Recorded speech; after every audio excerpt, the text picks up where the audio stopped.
North Pride is on the move. Raptors hover over a withered carcass. But there is scent of fresher meat in the wind.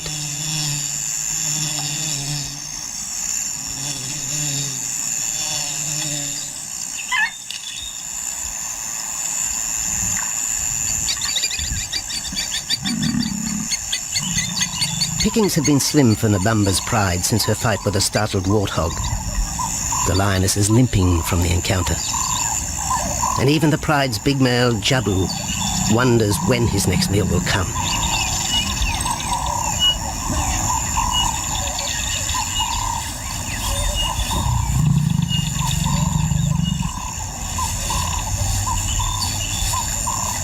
There's been no kill for 3 days, and Nabamba's cubs are hungry. Survival is tough across this tawny continent. And for the lions of Pinda Reserve, etched into the heart of Zululand, only those with speed and cunning will eat.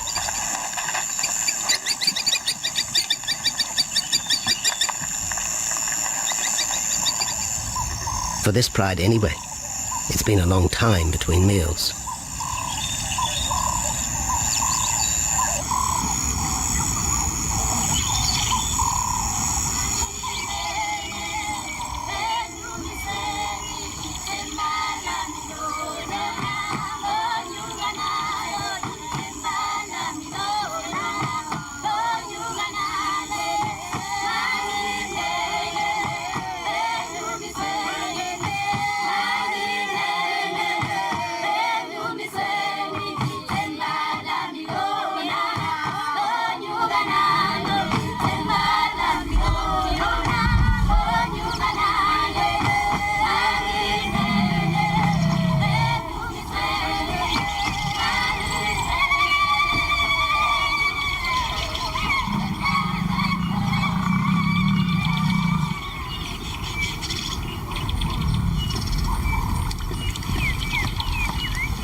Jabu had waited too long for his lioness to feed him.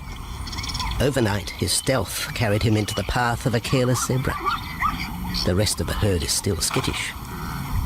One animal had already lost his tail to a hungry pride, but for the dazed stallion, it was all over in seconds.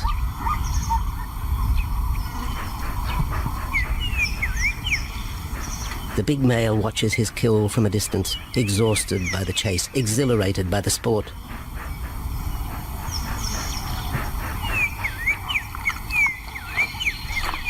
Jabu will feast later. Tired from the hunt, he needs to rest.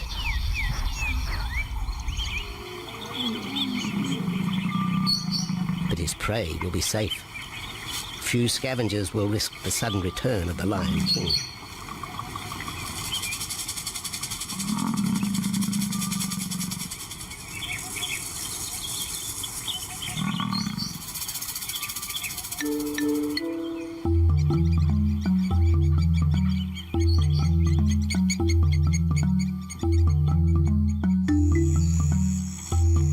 Zulu trackers follow the spoor of Nabamba's Pride across Nziki Marsh. This vast tract of savanna is favoured by the lions in the dry air of winter, but it's a region also shared by Pinda's giraffe and white rhino population.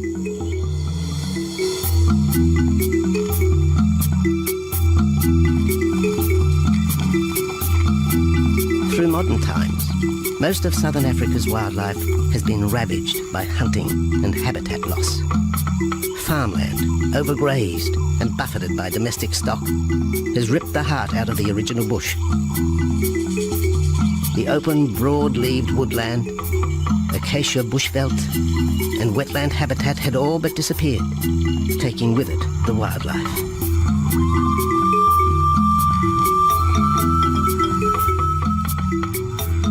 A few years ago, the Pinda Project was born.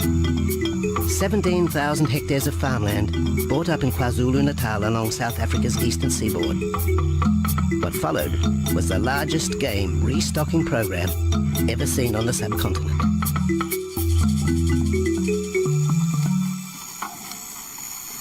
The land was overgrazed to a certain extent and it wasn't in very good shape. They put all these farms together, put a perimeter fence around it, and then brought in a lot of game. I mean, we brought in elephant, we brought in rhino. We started off with those sort of animals and then started with cheetah, bringing in cheetah onto the reserve, mainly to get them used to the area before the lions came on, because the lion is a more superior predator as such and would dominate the cheetahs. We wanted to get them settled first before the lions came in.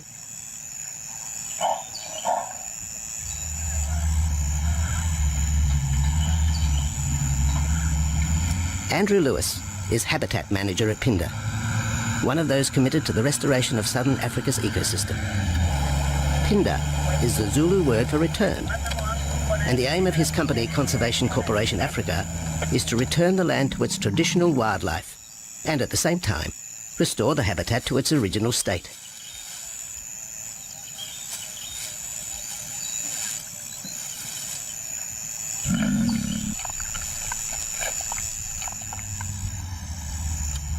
Phinda is cautiously open to top-level tourism, limited and luxurious.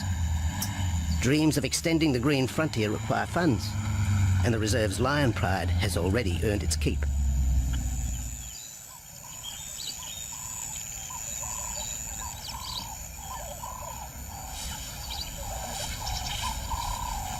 The lions on this property are actually generating revenue for the property through ecotourism, and that they are a benefit to the wildlife because of the draw card. And a few animals, lions, elephants, for example, and rhinos, I mean, and possibly giraffes, but those are your main ones that people come to see.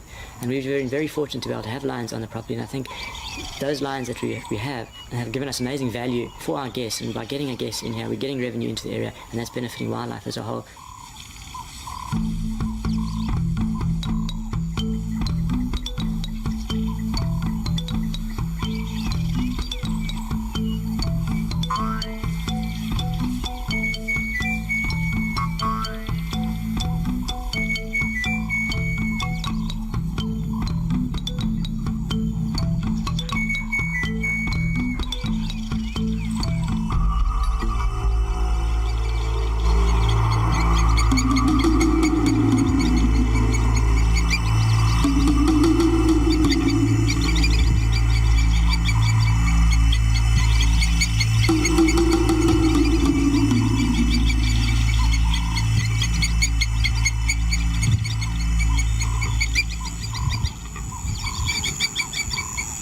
Jabu has returned to his kill.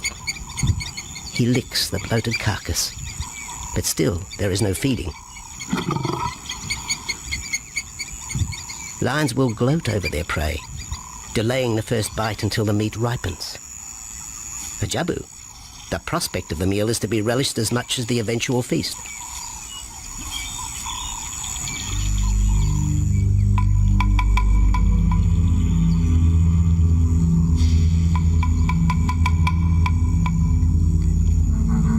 Meanwhile, Nabambo's pride is on the prowl.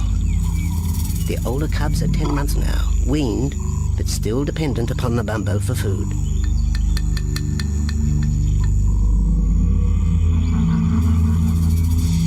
The cubs are learning to stalk, but they won't kill for another 6 months. Young male lions are usually ejected from the pride when they are about 2 years old. Fending for themselves, they form hunting groups with other isolated males. Nabambo's cubs aren't sure what to do with prey so close, but the lioness isn't far behind. Their time for hunting will come.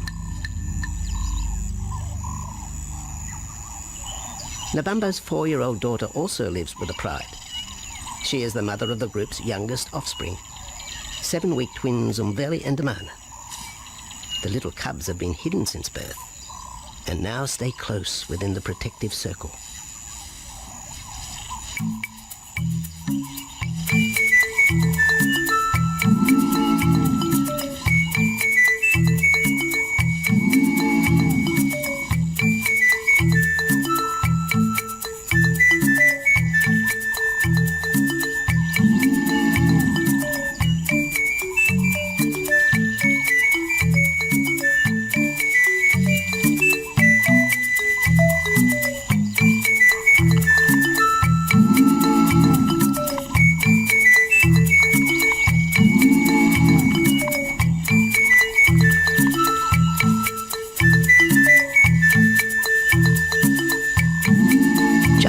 little time for his small cub.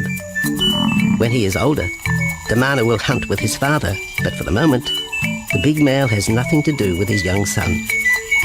Dejected, the cub finds solace among his siblings.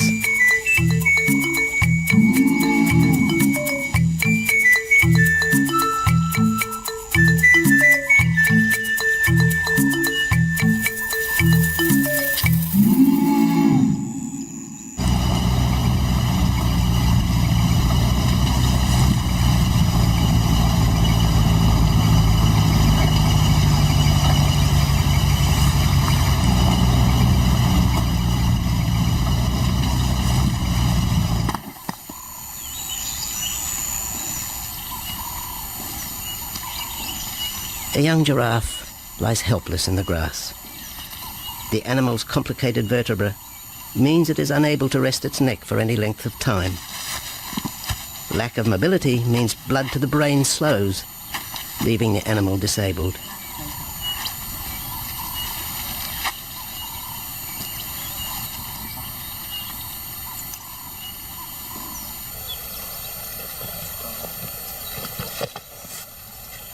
Efforts to lift the head fail, and rather than leave the giraffe vulnerable to predators, the young bull is shot by rangers.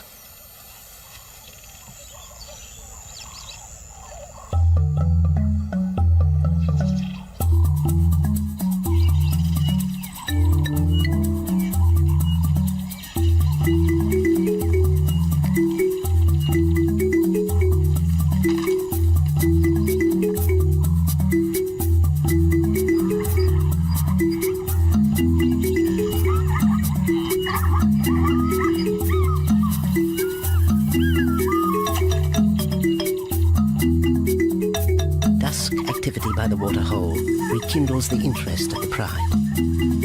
Nabambo is typical of most big cats. They conserve energy 20 hours a day, waking only to groom and hunt.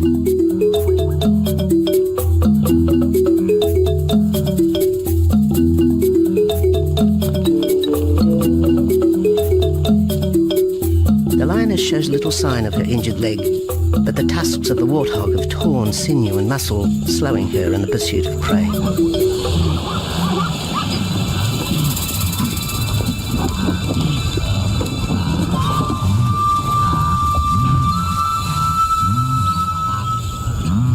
Once again, Nabambo in her pride will go hungry.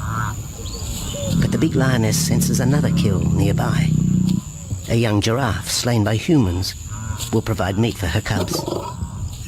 Leaving the pride, Nabambo follows the scent.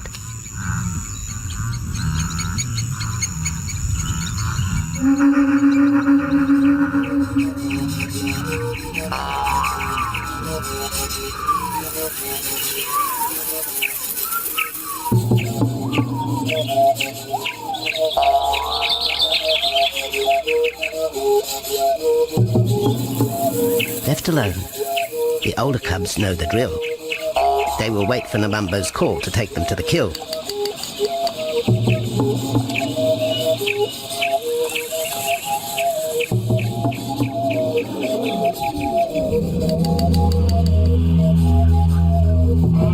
The day moves into shadow.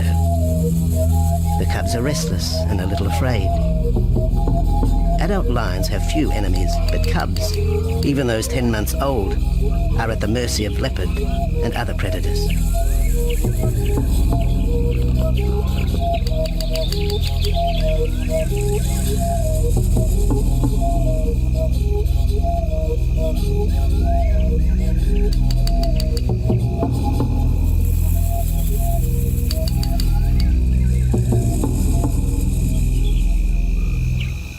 Nabambo has reached the kill, but her daughter is there first. Even though females hunt together, rivalry for the prey is fierce.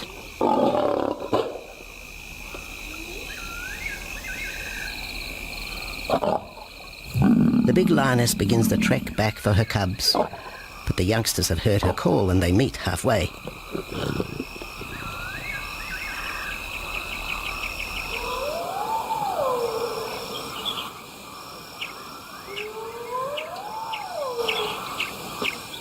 Nabambo settles herself in the long grass. The cubs are unfamiliar with her behaviour.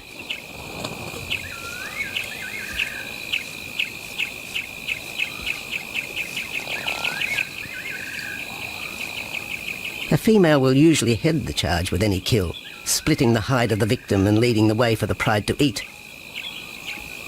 But there is human scent around the giraffe, and the big lioness is cautious.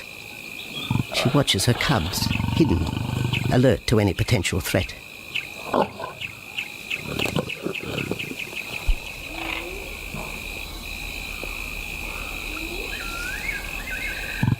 The cubs are curious, confused by this new smell.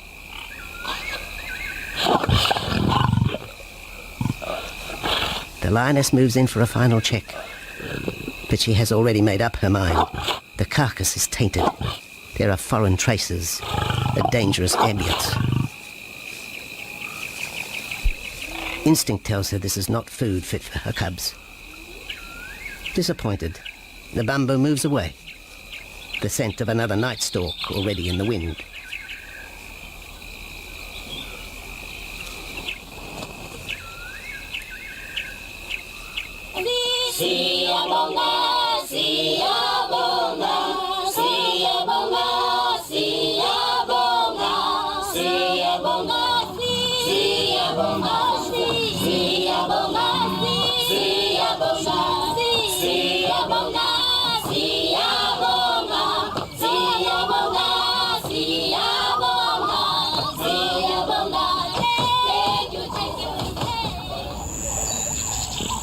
After 2 days, Jabu has returned to his kill with another younger male.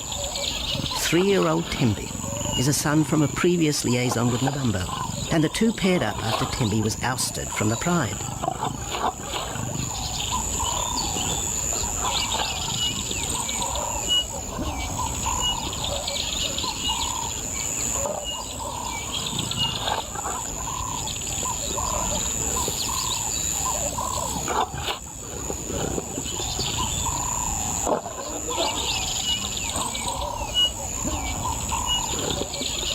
Pride males are lazy and will gladly let the females track down prey. But the theory that males won't hunt is a fallacy. Any hungry male will hunt for himself when no free lunch is provided by the lioness, hyenas or other predators.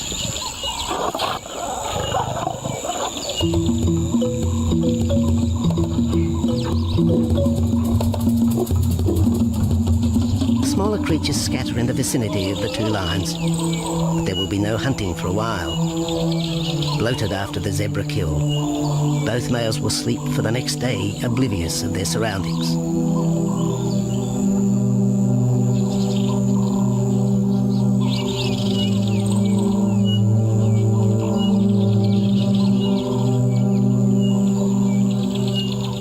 Lions hunting in pairs or groups have a success rate of around 30% in daylight, but studies show single hunters are more successful at night. Lions are sociable cats, the only group to take part in communal hunts.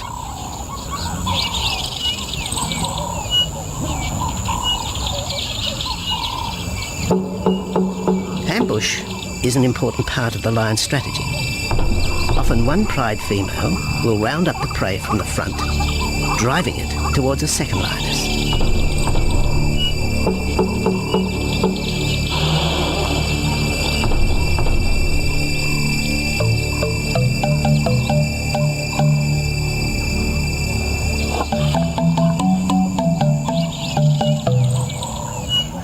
As in most cases, the pride male will only get involved if he has to.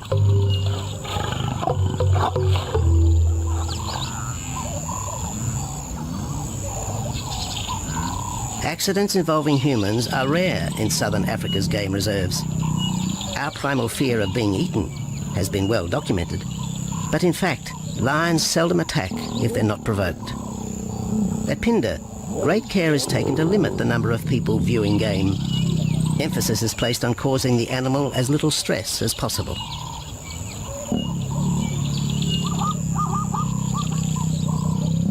Man isn't a part of their natural food source. They don't normally go out and hunt people.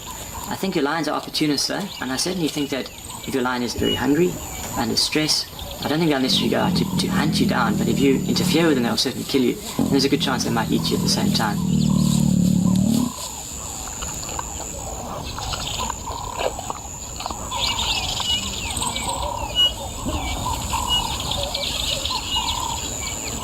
With all animals, it's how you treat them is what's the reaction you're going to get back from them. Certainly at Phinda, all our guides go through a training course and they're all brought up to a certain standard. There is a certain operating ethic with regards to viewing animals, and we certainly try and be as sensitive to the animals as possible.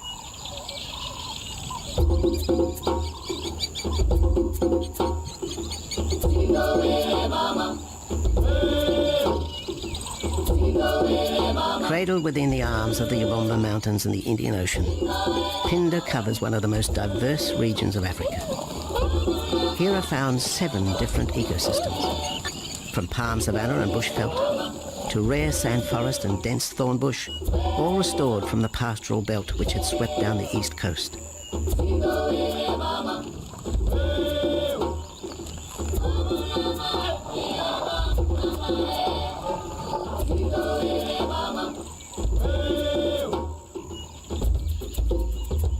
Where cotton, pineapple and cattle farms once stood, lion now roam their habitat again, alongside some traditional neighbours.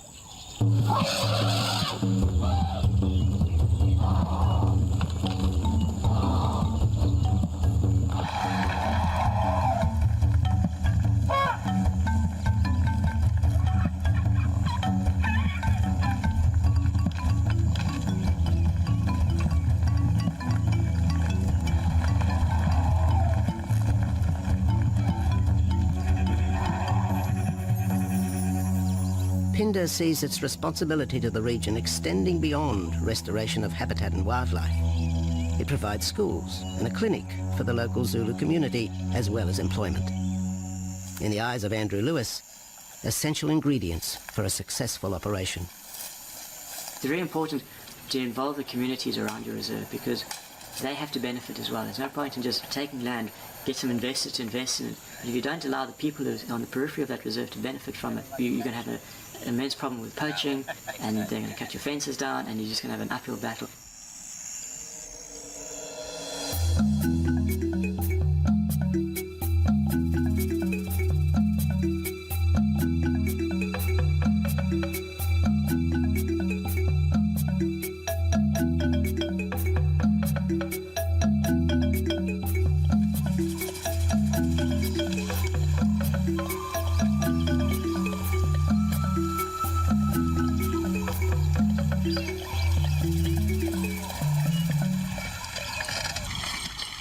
In 1992, the Phinda lions were among the first of the big 5 animals to be relocated to the reserve.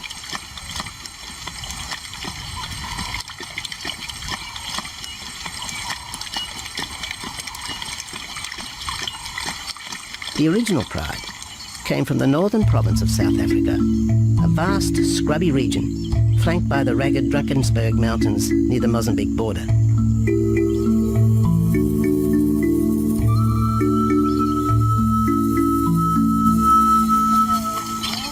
Peter Rogers helped round up Phinda's first pride, handling the lion's capture and subsequent move south. Today, he's head vet at the Hoedspruit Research and Breeding Centre for Endangered Species, overseeing its cheetah breeding program.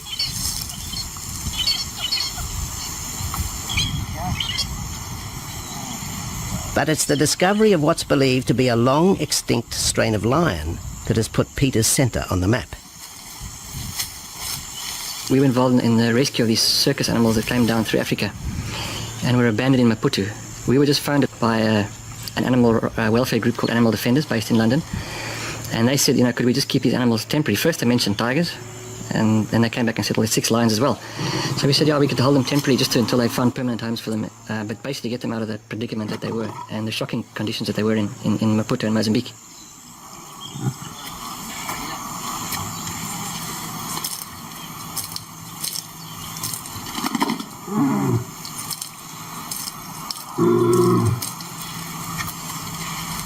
When the lions arrived at the breeding centre, their size, pale colouring and the male's thick black belly mane put them into the category of the Cape or Barbary lion, not seen in the wild since the early 1920s.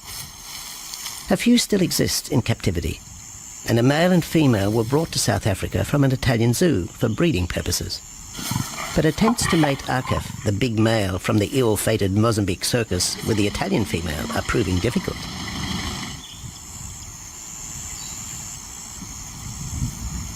Akef is overprotective, even preventing the lioness from eating when the meat truck arrives.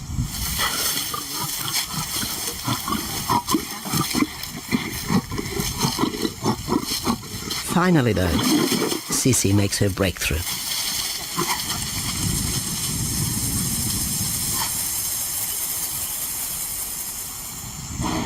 We'll see you up in the front there, Mark.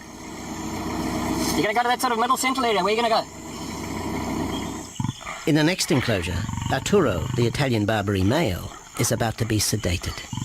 His attention to his sister Sisi through the fence is hampering mating efforts, and Peter Rogers is keen to move the big male.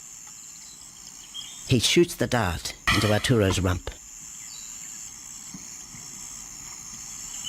Arturo has been sterilized, but while his breeding days are finished, he'll live out his days at the center. 1.5 minutes now, so... His female companion, another Barbary from the Mozambique circus, is drawn away by the meat truck.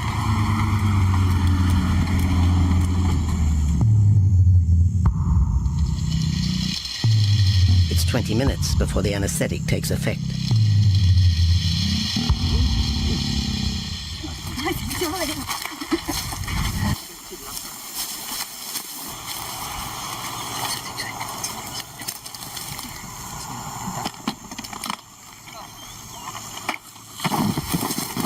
It's nice to be the supervisor.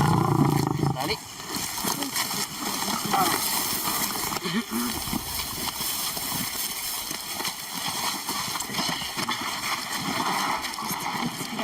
You need all your help at the bottom just to put him back into the cage, okay? One, two, three. Yeah.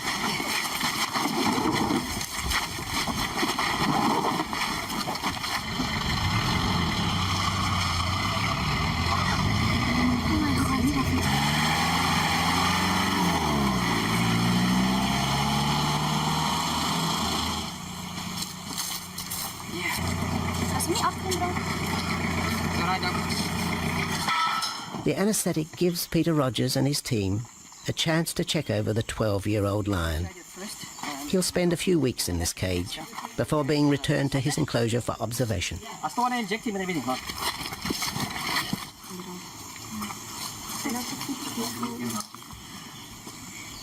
It's very exciting to be part of this project because they feel that there are perhaps not many Barbaries, if any, that are really pure, that are left even in captivity. They feel that over time other animals from other genetic bases are brought in. So there's a big project afoot at Oxford University to do the genetics. So that's just getting off the ground now. Okay. We just put under the skin on the neck if we can find the skin under this big beard of his. Normally lions wouldn't have this many ticks, but being from Italy, the European lion, he doesn't have that innate or inherent resistance to ticks. It does come with time.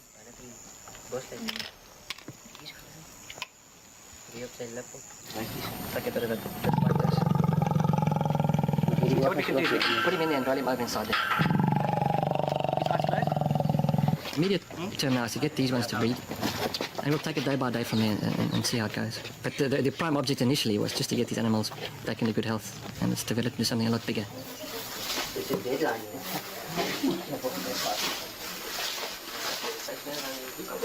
Yeah.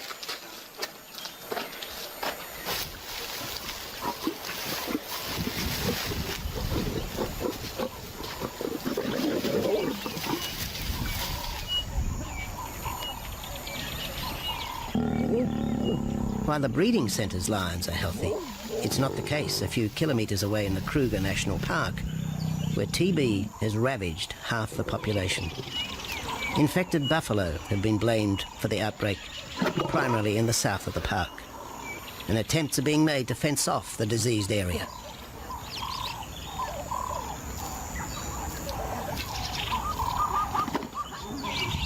And the lions are preying on infected buffalo. Of course, it's an exotic disease, not an indigenous disease. The lions are totally naive and they've got no resistance to it. So it's a big problem. It's a very difficult decision to make as to what to do. It's a very topical and heated subject at the moment.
Back in Phinda, the night stalk has begun. Nabambo keeps her cubs close. They're hungry, but tonight only Impala can be tracked down, a morsel for the lioness. Food is scarce at this time of year, so the pride's territory covers a large area. Lions can only afford to be territorial where there is a reliable supply of game.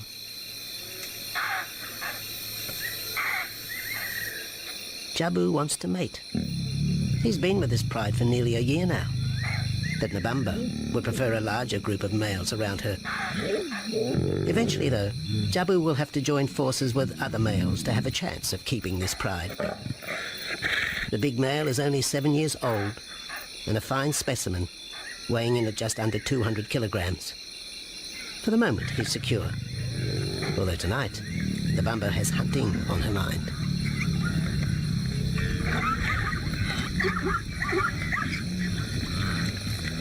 The cubs follow in the lioness's wake. If there is a kill, she will feed first. Often, weak cubs lose out to a hungry mother. High juvenile mortality rates are the result of lean times.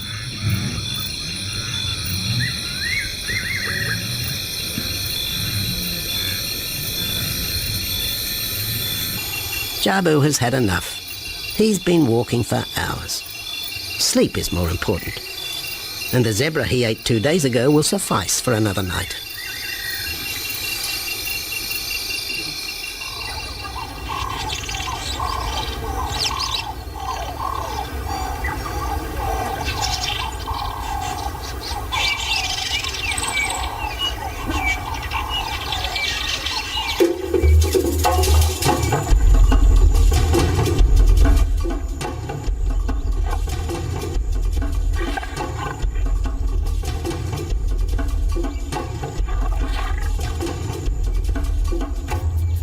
Nabambo has made a kill, a young Nyala buck. It's been 3 days since the pride has eaten, and this will provide meat for them all. But the lioness will eat first.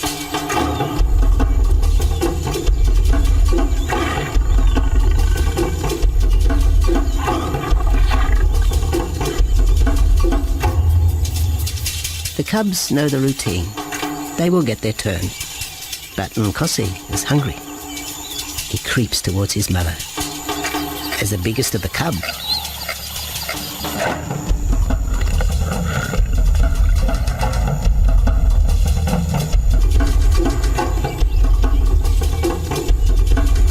Nkosi watches. A lioness can eat more than 20 kilograms in a single sitting. This could be a long wait for the little cub. Nkosi approaches the kill cautiously. Sometimes a lioness will turn on her cubs, but today Nebambo is pleased with her efforts.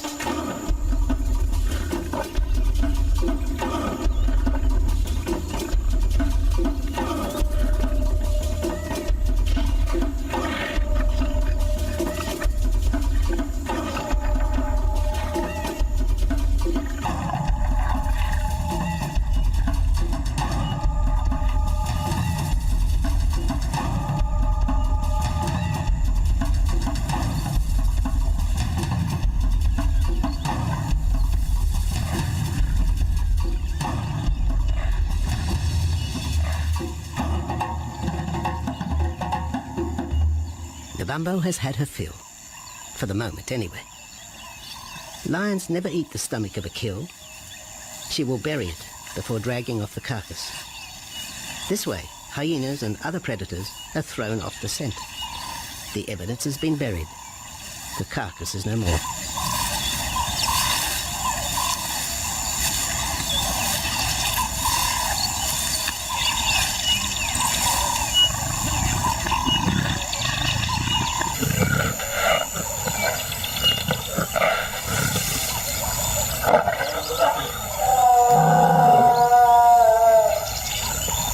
Nebambo's daughter hears the call. It is the second this morning. The first was the strangling cry of the Nyala as Nebambo broke the young buck's back. There was no struggle. The big lioness is a seasoned hunter.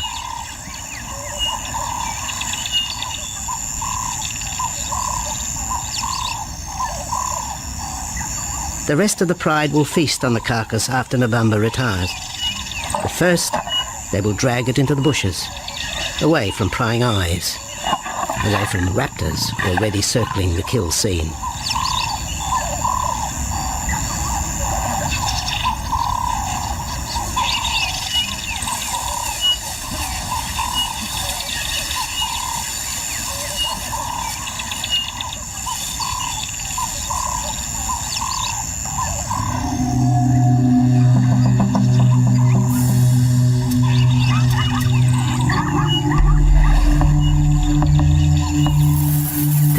Has created a nervous edge. Even the hippo, its bad temper legendary, is flustered, anxious to protect its waterhole. The wildebeest are a favourite prey for lions. Naturally, they feel vulnerable. But for the pride, there is no agitation. Gorged, they will sleep for the next day. Even Mveli and Damana, the 7-week twins, have tasted blood for the first time. But it will be many months before they take part in a hunt. For the moment, they just want to play with Nkosi.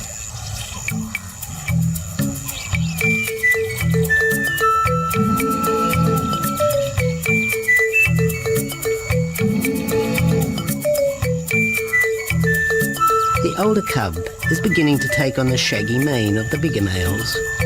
Within 18 months, he will be hunting with them, competing for his own pride. In the meantime, though, he has to contend with his young siblings.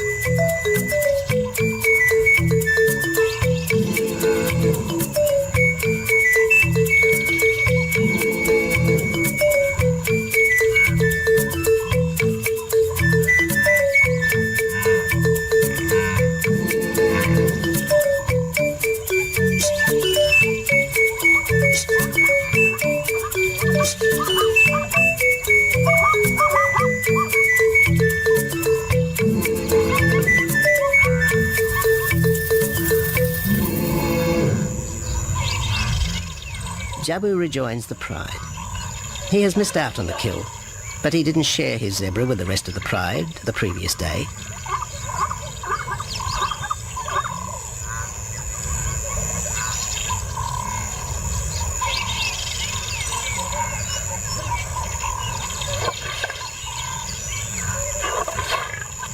A half-hearted attempt at mating, but the big lion's attention is drawn to a curious onlooker. With the pride so close, the giraffe won't be sitting for long. Drinking and sitting is when they are at their most vulnerable.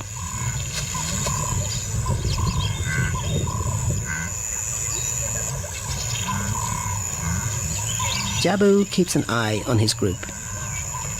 Pride takeovers by other males are common, and savage fights can occur between the pride male and the intruder.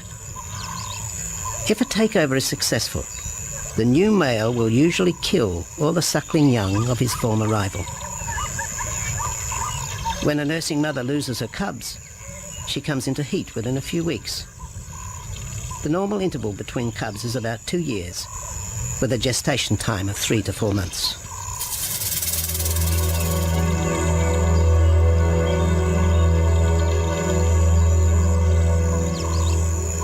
Jabu marks his territory, but it may soon be all in vain. A fresh infusion of lion genes is necessary to avoid the effects of long-term inbreeding. It's likely Jabu and his son Tembi will be swapped for males from another game reserve. This will broaden the bloodlines of future lions and avoid the genetic risks currently facing the pride at Phinda.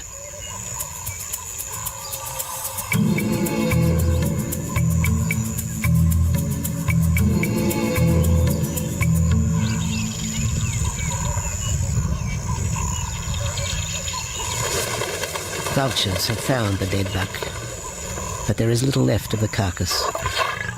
Nabamba and her pride have eaten. The big lioness tries to dislodge Nyala fur from her teeth. Tomorrow, the next day, there will be another kill. Nabamba's cubs will grow up strong.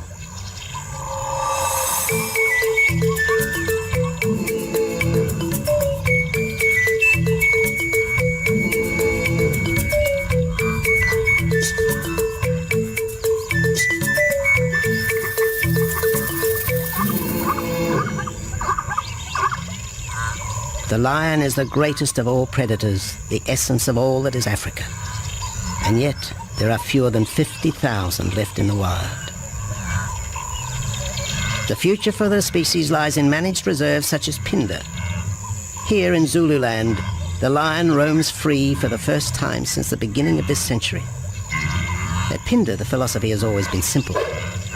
Africa's wildlife land, undervalued and underutilized, is the continent's most precious natural resource. Focusing on the animals, their habitat and local communities is just the beginning of an African renaissance. Phinda is, after all, the Zulu word for return. Maybe, too, it's a chance for man to redeem himself just a little.